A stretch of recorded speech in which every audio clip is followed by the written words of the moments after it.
ما أنت رقم هاي بسم الله الرحمن الرحيم. بسم الله الحمد لله والصلاة والسلام على رسول الله. walaalayaal maanta waxaan joognaa dekedda Garacad ayaan joognaa maanta bishii 14 Juulaay 2025 marka jambigii hore laga soo galayay way kani jambi kale xagga ay hawlo kala ma socdaan A iyo B way kuwaani hadee ma sha Allah waxa weeye ilaah baa mahad leh dadka garasiiyay inay xamaashaan oo deked dhistaan oo ay horumar sameeyaan baduna waa buuxdaa bariguna waa buuxaa laakiin waxa loo baahan yahay waxay tahay waxaan lagu soo bixin karo in amni la helo in dawladnimo la helo maartay kala dambeyn la helo ismaqal la helo maartay oo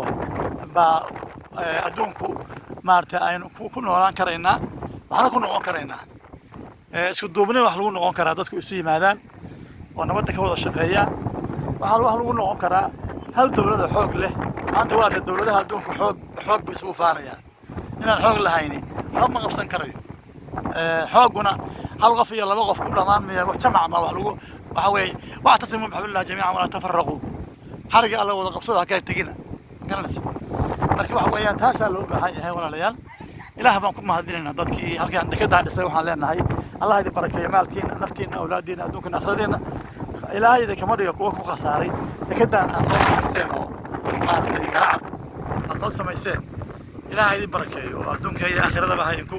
maartay idinku barakeeyo maartay dekad lagu intifaacana Allah ka dhigo oo maartay Soomaaliya oo dhan ay ku noolaato adduunka kale oo ka faa'iideysto dawlad ka faa'iideysano Allah inuu ka dhigo waa maanta maraakiibtaas maartay markan waa kitaaga ah weeye markay ilaado barnaamijka hogaaminayay weeye marka alxamdulillah xaggaas shaqada ka socota xogeedu jambi kala ah marka dadka Soomaaliyeed nabad baa deeqda waddankeenu waa buuxa batrool baa ka buuxa maanta kalluun baa ka buuxa intaas kaliya aan ka badan bahdana wax kale ba galin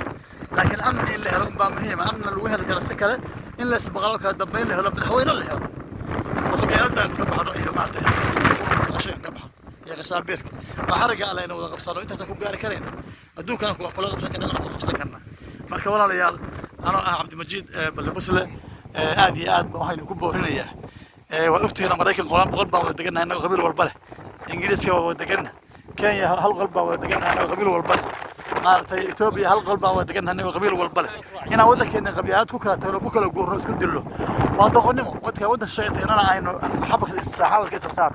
واحد صاحبك وجه يا منافقين من غنس مركب على الأدب ما سنتين بارك الله فيكم على دكتنا أنا وحنا عندكم حبسنا Soomaaliya oo dhan joogaanba aan soo dhaweynayna waxaan qabeeyada leeyahay wax siiyay maaha waxaan ku jirana maaha wax dekada dadka ka shaqeeya ay raali ka yihiin maaha iyo horumar ka shaqeeyo maaha ma wax